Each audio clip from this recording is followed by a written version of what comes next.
This family is very upset about what occurred.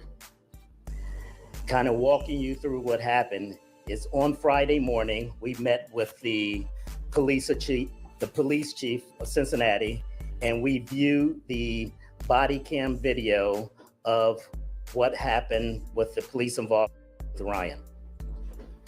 We stayed at the chief's office for about an hour and a half, and what we saw was this. The family was upset, as you can imagine. I'm asking for forgiveness, and I've been praying hard for the officer, that grandson. I've been praying hard for him and his family, because I know he's hurting off this.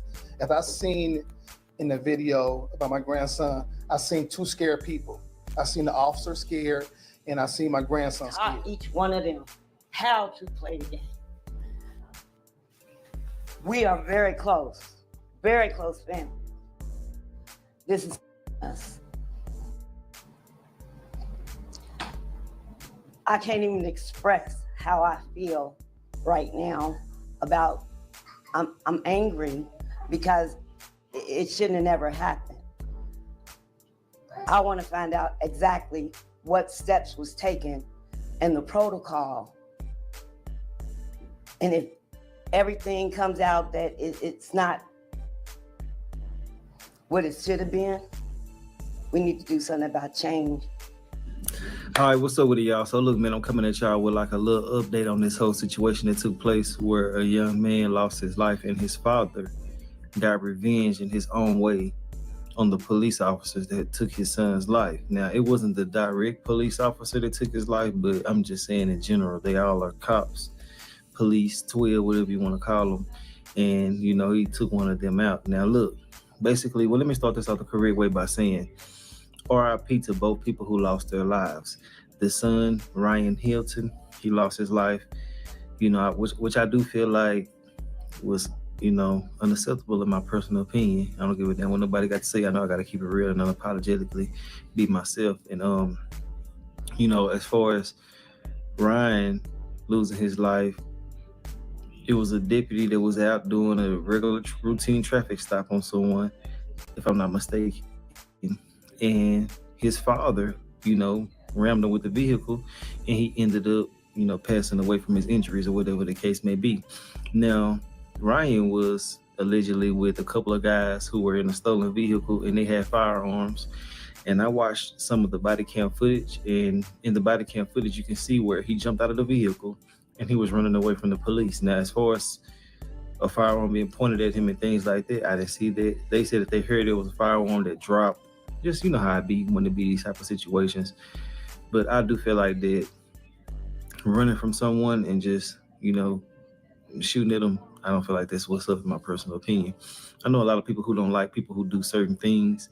They feel like that is okay. I just feel like it isn't, because people can change. People can go back on how they used to be and stuff like that. So just to take their lives instantaneously like that is kind of crazy to me. You know, try to taser them and things like that. But if they did have a firearm and stuff like that, I can understand you trying to do something to, you know, eliminate the threat. But ultimately, I feel like this went too far too fast. Now, as far as the father, Rodney Hilton Jr., he's 38 years old. Now, Rodney, you know, hit the police officer with his vehicle. Now, I know a lot of people are in agreement with what he did and a lot of people aren't. I just want to say, man, you know, it's just a sad and unfortunate situation on both sides of the fence. Because if that was the case with what Ryan was allegedly doing and had going on and stuff like that, then, you know, I don't agree with that at all. But I definitely don't agree with somebody getting their life taken just like that damn fast, you know? But hey, I know he feels some type of relief, even though it won't be the person who actually took his son's life. He's going to feel some type of relief. You know, I just hate that.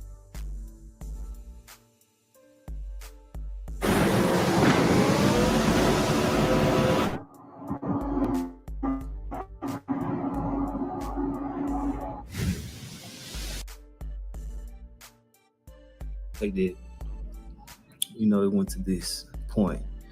You know, to lose your baby like that and watch it on camera got to be very, very devastating. And that's what they're alleging took place. You know, they were very upset. They were very mad. They seen the video footage and it probably just made them go into a rampage to the point where he took his life. Now, He's being held with no bond. He is very unapologetic about what he has going on. He's in the police officer's face, addressing them, coming at them. And I mean, they have a heavy police presence inside of the courtroom. So, they're taking this personally, and I feel like that they will be trying to give him the maximum of whatever they can give him. Trust me. For them to be there the way that they were, it was like they were trying to intimidate him in a sense. And everything I'm saying in this video from beginning to the end is all allegedly, but it's different videos floating around about the situation, but I do have the police speaking about the situation. I have the family speaking about the situation, and I got things that led up to it too as well. I just want to say, man, it's just sad and unfortunate that so many people are out here, doing crime, and so many people are out here taking lives. I wish this shit would chill out, but it didn't stop. But we'll figure out what's going on over time as time progresses. In the press conference with their family, they're basically not disassociating themselves with him, but they're just trying to detach what they're trying to do from the father. So basically they are wanting their rights for Ryan, and they're saying that what the dad basically, this is what they're basically saying, what the dad did is not associated with what they're trying to do. And I can understand them trying to differentiate the two, because you don't want to be associated with this type of things when you're fighting for justice to get some type of compensation or to get someone in jail. But ultimately, man, I want to know your thoughts and opinions on this whole situation. I see a lot of mixed reviews about it, but I just want to say my thoughts and opinions on it like I just did. It shouldn't have happened on both ends, and I do hate the fact that a lot of people are just jumping to take a life versus actually trying to work stuff out with certain people. But hey, they shouldn't be doing crimes if that's what they're doing. But, people are young, they make mistakes, so it is what it is. But hey, I done said enough about everything. Let me know your thoughts and opinions on this whole situation, and I will holler at y'all later on another video. All right. News, the man accused of hitting a Hamilton County deputy with his car yesterday is now being held without bond. Rodney Hinton Jr. made his first court appearance just about an hour ago, and WLWT News 5's Giacomo Luca was there in the courtroom for that hearing. He is leading the way with what unfolded. Good morning, Giacomo. Tiffany, a very challenging morning in the courtroom. Rodney Hinton Jr. appearing to show no remorse for that alleged attack. As he was being escorted out of the courtroom, he appeared to shout at deputies he's going to be gone forever, though it's unclear if he's referring to the deputy that he's accused of or his son, who was by a Cincinnati police officer on Thursday. Here's what we learned from court earlier this morning after that tense appearance, surrounded by dozens of deputies inside and outside the courtroom. We're learning more details from the Hamilton County Prosecutor's Office about what's now being called a deliberate attack. Prosecutors say witnesses watched Hinton stop his car outside of graduation ceremonies for students at the University of Cincinnati, then ram the recently retired deputy who was outside his vehicle conducting traffic, ultimately ending his life.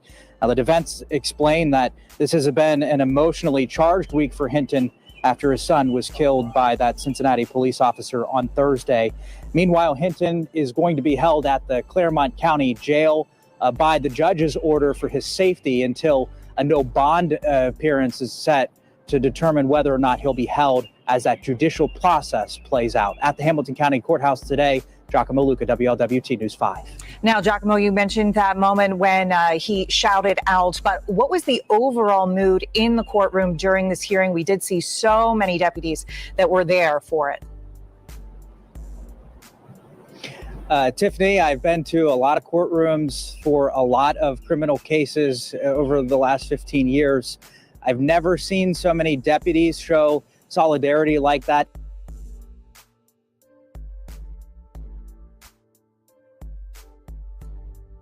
Life is full of worries, but your roof shouldn't be one of them. With an accident-free lifetime warranty, you can rest easy knowing your roof is...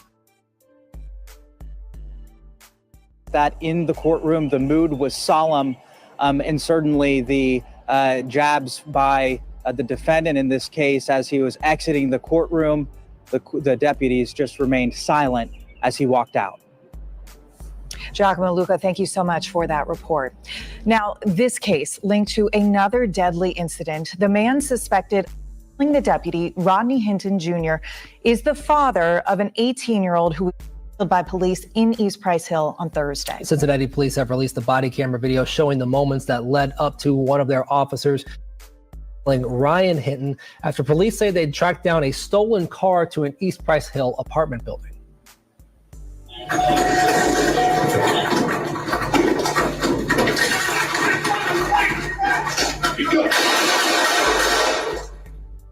Cincinnati police held a press conference yesterday around 11 o'clock to release this video. Officers say when they cornered that stolen car, 4 people got out and started running.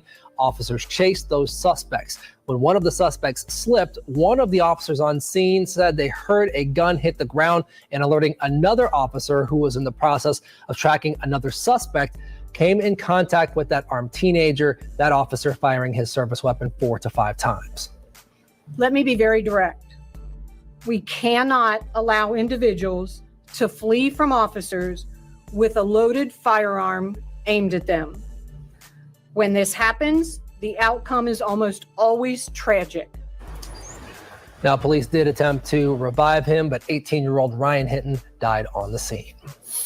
Yesterday, 2 of the suspects in that initial vehicle theft investigation also appeared in court. You can see them here. Jarrell Austin and DeAnthony Bullocks are accused of receiving stolen property and obstructing official business. A 4th person is still on the run.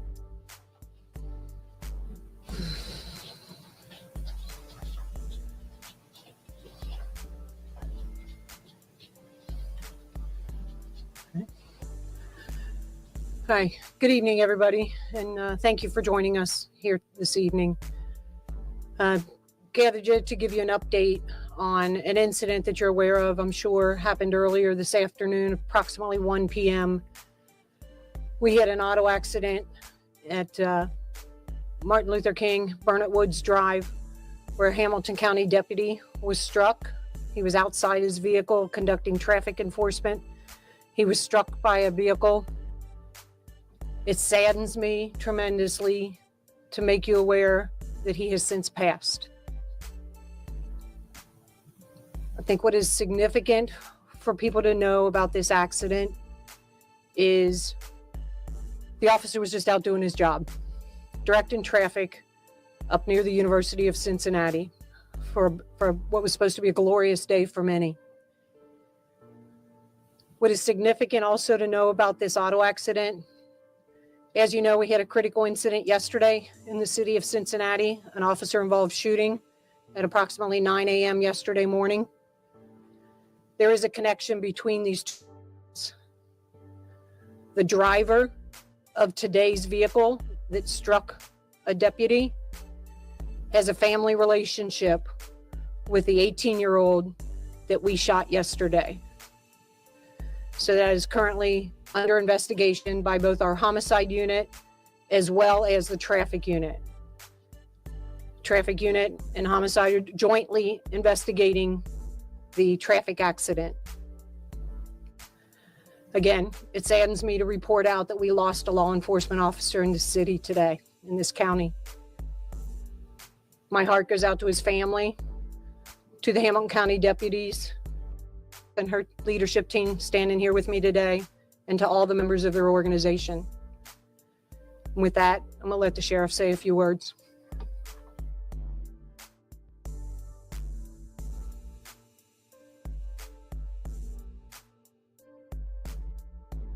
Meet the new standard in sleep. This is Pod 4 Ultra.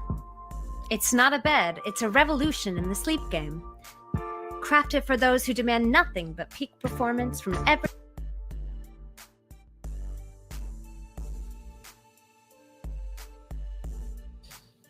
It is a very sad day. It is a very sad occasion. And the very first thing I want to do is offer my condolences to the family and friends of our deputy. The men and women, that you see here behind me, all knew me, and he was so well liked and so well known. We could fill this building with the law enforcement agencies that respect him, love him, his friends, his family.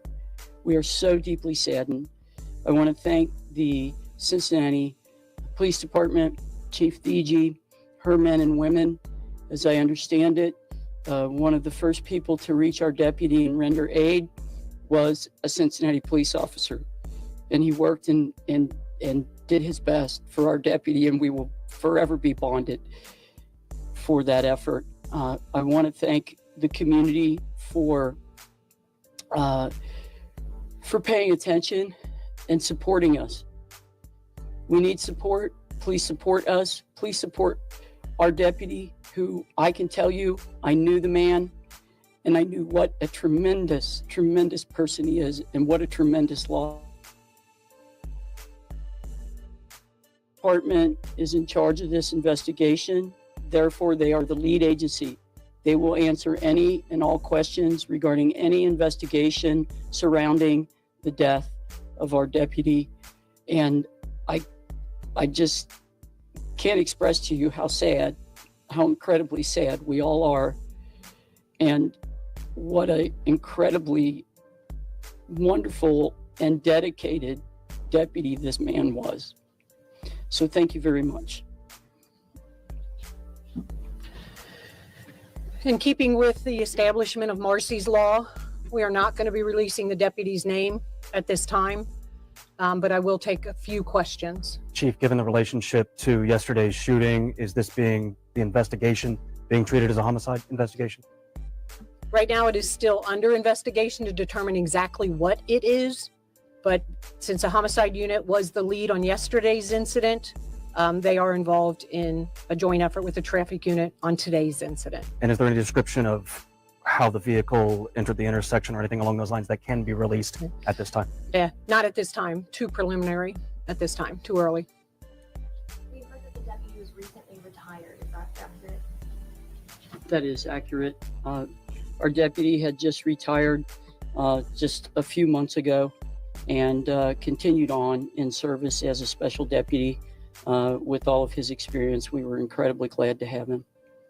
Chief, is the person who hit the deputy the father of the person who shot yesterday? Yes. Next question.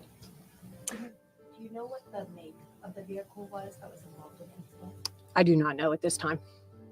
Would be a procession, sure. Yes, we will have a procession. I can tell the public and all of law enforcement out there that our deputy will not be alone. He is not alone. He will not be alone. There will be someone with him until the day that he transitions to higher ground. So, thank you. Thank you. Thank you, everybody. Real quick, I do want to, one last comment. So this community, not just the law enforcement community, but this community in our city, in our county, has had 2 critical incidents in 2 days. I do have a plea to everybody. Let the processes play out. Let the investigations play out. Keep calm, take care of one another, and I can assure you, as the chief of police for Cincinnati, I will ensure you transparency and a thorough and accurate investigation. Thank you.